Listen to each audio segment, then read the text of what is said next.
Mazda CX-5 2017 года, 2.2 дизель, пробег 58 тысяч. Странный звук двигателя во время работы. Запускаем двигатель, для этого нажимаем педаль тормоза и нажимаем кнопку старт. Двигатель запустили.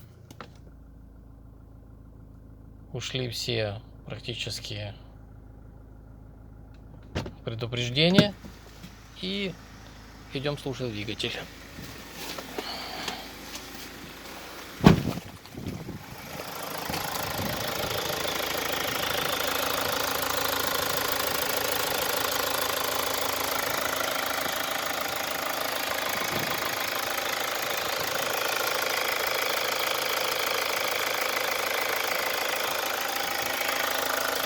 Надеюсь, всем слышно.